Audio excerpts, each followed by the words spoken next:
Yes, thank you so much. So my name is Menno. I'm one of the founders of the routing company. And I'm really excited to be here today to share with you how we at the routing company are working on tomorrow's public transportation solutions. So this is our team. We are a team of transportation enthusiasts with a passion for technology, innovation, and sustainability. And we've got a pretty diverse background. So we've got people that have worked and had a past career in ride-sharing companies such as Uber. We've have people on the team that have worked for transit agencies. And we've also have people that have worked in academic research institutions that have focused on building technology that will allow us to make more efficient public transportation. So the first question is, how does the routing company make our transportation network more sustainable? And the short answer to that is on-demand buses powered by advanced technology. So at the routing company, we have built a technology that allows us to have public buses drive on completely dynamic routes that are continuously adapting to where travel demand is coming from. And this provides an alternative to fixed bus routes in areas where they are underperforming and not really serving the population very well. And so why is that really necessary? So fixed bus routes work very well under certain circumstances. So they work very well when you have very predictable transportation patterns where you have a large number of people traveling in approximately the same direction at a predictable time. So think of people traveling from a city center to an airport. But where that all falls apart is where you have areas where people are traveling from all over the place to all over the place in not so predictable patterns. Think of a city center where people are traveling from all over the place to all over the place. Or in more rural settings where the demand is more spread out. And in that case, it doesn't really make sense to have a bus drive on a fixed route at set times. It's not really serving people very well. The buses will be empty a lot of the times, and people will not find transportation available when they need it. And in that case, it makes more sense to actually have the buses adapt continuously and be at those places where people actually need them at that particular time. And so what we have built at the routing company, at its core, is a technology that continuously finds optimal routes for buses based on where passengers are actually booking rides and where they want to go to. And so how that works is every 15 seconds, our system looks at the locations of all the passengers, and they communicate to us where they want to go to. And then it decides which vehicles to send where, at which particular time, to make sure that with the fewest possible vehicles, we are able to serve the largest possible population and provide them not only with an efficient, sustainable mode of transportation, but also that one that's very convenient and appealing for the passengers. And so that's really the core of our technology. And this is a technology that we've developed over several years of research at leading academic institutions. But around that, we've built a whole system consisting, first of all, of a rider application, which allows riders to plan their journey. They communicate through this app where they are, where they want to go to. And our system makes sure that they get assigned to a vehicle. And usually, this is an on-demand system, so they are able to be picked up within 10 to 15 minutes. But we also have a driver application. And so this is the app that is installed in the buses for drivers to continuously see where they need to go next and which passengers to pick up. And so their routes will also change. There's no fixed route that they are driving on in the same way every day. They are told every minute or so where they need to go next to make sure that all the passengers that are booking rides are served in the right way. And this is our dashboard. So the technology that we build, we actually work together with government. We work together with cities. We work together with transit operators where they provide the vehicles and the buses, and we provide the technology for them to operate these vehicles. This dashboard allows cities and transit operators to continuously know where their vehicles are, where their demand is coming from, and to see how well and efficient the system is operating. And if it's not efficient, if they see that that riders are booking journeys, but they're not getting served, then they can take measures and take control, change the parameters of the system, introduce more vehicles, or take away vehicles when it's not so busy to make sure that we always have the fewest possible vehicles and are serving the passengers in the most optimal way. Now, the idea behind on-demand public transportation is not actually new. A lot of people have seen ride-sharing, have seen the utilization of applications to more efficiently communicate where you are, where you want to go to, and systems that adapt routes.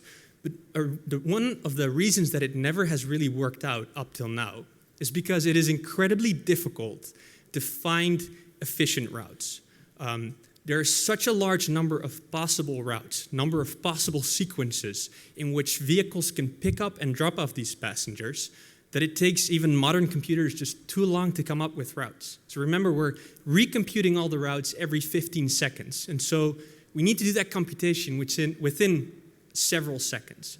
And if you look at the number of possible sequences for just one vehicle serving 20 passengers, it's already this number of routes. I don't know how to pronounce this number in English, but it's a large number of routes. And the only way for computers to figure out what the best route is, that makes sure that the most number of passengers are served and get to their destination in the fastest way while utilizing the fewest number of vehicles, is to go through all of these possible routes and compute how long the vehicles would take to get everybody to their destination. And so this wasn't possible until now. So what our company has done is, through all of the research that we've done, is make a completely new technology that can actually go through all of these possible routes and ensures that we're actually looking through all of them and finding routes that are efficient, making sure that we utilize the capacity of the vehicles that we have available. So why does that really matter? Now, this is a graph that shows the maximum number of passengers that are in our vehicles in actual operations that we have live right now. And what you can see here is that we are actually fully utilizing the capacity of the vehicles in many cases. So this is 18-seater vehicles, and on a large number of occasions, we're actually using all of those seats, which is pretty unique for on-demand systems like this.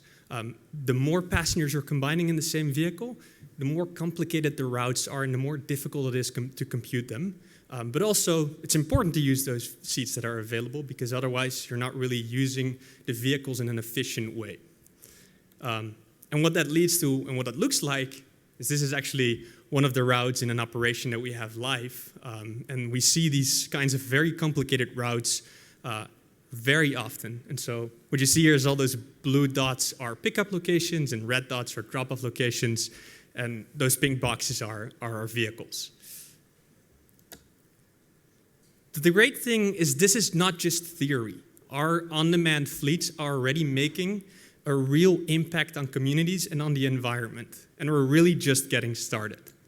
So this is one of our fleets in Andorra, where we're providing public transportation in an area where there was no public transportation available before. And there's actually a large number of passengers using this service every day that either weren't able to travel without this possibility and without this service being available, or they were using their own private vehicle.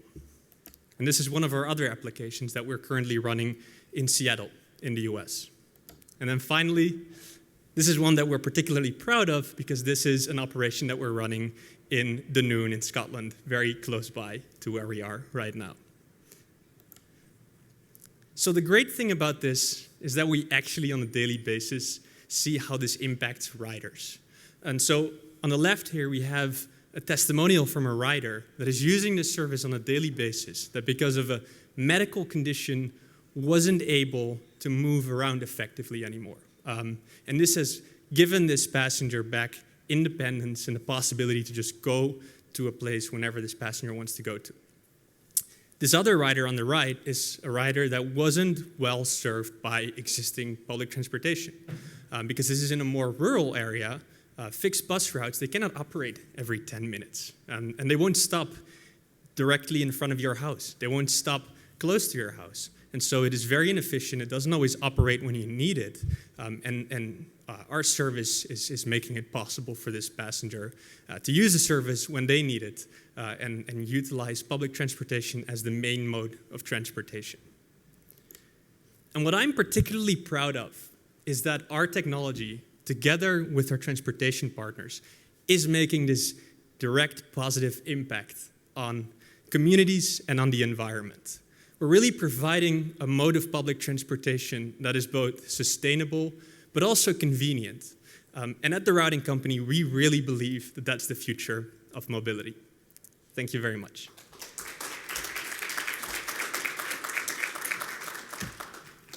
Menno, that's great. And yeah, as ever, just the stats behind the stuff that the routing company does is phenomenal. And I don't know what that number is that had about 20 zeros after it. In terms of kind of questions, and if anyone's got any questions, do holler the mic. But I've got one specifically about you guys, and it's in the context of being involved in government programs. So you've come through CivTech Scotland. How did that impact your business, and what sort of does that say about these sort of programs and giving companies the opportunities for growing businesses? So I would actually say that this program has really been instrumental in the development of our company. Working with government is great, but it's also very challenging and overwhelming for startups. It's a lot to navigate. And I really believe that CivTech has given us the opportunity to guide us through that and has brought us in touch with transit agencies, with operators. And in fact, the project that we were doing in Scotland, in the Noon, was one of our first projects. And we found that it is so incredibly important for government to work with startup in many cases, and for cities, that they are not, they don't feel as a guinea pig and are not testing a solution that hasn't been tried and tested in the real world. And this opportunity has really given us the possibility to show that what we were claiming about our technology actually works in the real world. And that has opened a whole large number of doors for us to expand. Absolutely. And I think there's the thing on from that people often talk about smart cities, but actually, what about smart rural? And it's these sort of technological applications and why Scotland's such an interesting test bed, because yes, you have the urban areas, but you also have tens and tens of miles and hundreds of miles of rural areas. And so it's being able to apply, actually, it's more sophisticated, the needs of the rural than they are the urban areas. Yeah, and exactly right. And we see that the impact there is also very big because we're providing a service that wasn't available before to a part of the population that was underserved, and now they really have the opportunity to go where they want to go. And it's really great to see that. So, sorry, was that great? Guilherme. Thank you, Matt. Congratulations. I'm really curious because that's something we really think about when we're talking about GovTech that is procuring. So now you're selling to, if I got it right, in the United States and in Andorra. What's the strategy that you're using trying to reach so many different countries with so many different regulations for public procurement? I'm particularly keen on that and very well done on the solution as well. Because, for instance, my city in São José dos Campos in Brazil, the local office tried to build this solution as their new approach for the public transportation system. So to hire that as a service from different companies, it's too bad that we didn't get in touch before to try to introduce you for that, but I still believe we have time, because in Brazil we have, for instance, direct hiring. There are some specific technologies that you can make a direct bid and be hired by the local government. Yeah. But I was just wondering, what are you thinking, given that you're already working globally? What are you thinking, or what's your strategy on public procurement, please? Congratulations again. That's a really great question, and honestly, it's difficult. And so our strategy at the start has really been to find those agencies and those government organizations that were willing to be innovative and willing to try something new, such as here in Scotland. And I think that's really important to start with those government organizations, because from there on you can grow. And there will be organizations that you talk to and it won't work out. But yeah, it's you really have to find the ones that are willing to take a little bit of a risk in the early stage of the company and then grow with them. And it's been a challenge for us, but it's really working out, and now we're seeing that it's accelerating. I don't know if that answers your question, but. Any other questions? I know that there's one thing, and it's due because I bit of background to some of the stats that you've sent through. You talked about, whether it was NIST, but the number of rides per hour and the kind of the ratio of that, which was apparently kind of multiples better than the competition. Can you just talk through just a bit on that? Because that's a key stat about why what you deliver is so much better than what else are. I'm sorry, Galame, that you've already signed that contract. So yeah, just those stats. Yeah, definitely. So, of course, it's very important for these operations, and as I said in my presentation before, a lot of these on-demand technologies are sort of filled because you need to get a certain number of passengers in the vehicle per hour, because otherwise you're just running a very expensive taxi service that is not sustainable, it's not efficient, it's not really serving anybody well. And so a very important metric, firstly, that we look at is how many passengers do we have in the same vehicle simultaneously? That doesn't tell us everything because it's pretty easy to put a lot of people in the same vehicle and then have that vehicle drive around forever and have everybody spend a lot longer in the vehicle than necessary. But what we do see is we very often have 18 passengers in the same vehicle at the same time, which we see is an order of magnitude better than what's currently out there. We see a lot of the systems are struggling getting 3-4 passengers in the same vehicle at the same time. And of course, the number of passengers per hour served per vehicle is also very important in that. And there we also see that it's 2-3 times better than the metrics that we see in existing on-demand services. Brilliant. Thank you for that. Menno, great stuff. Thanks very much. And please raise it for Menno and the routing company. Thank you.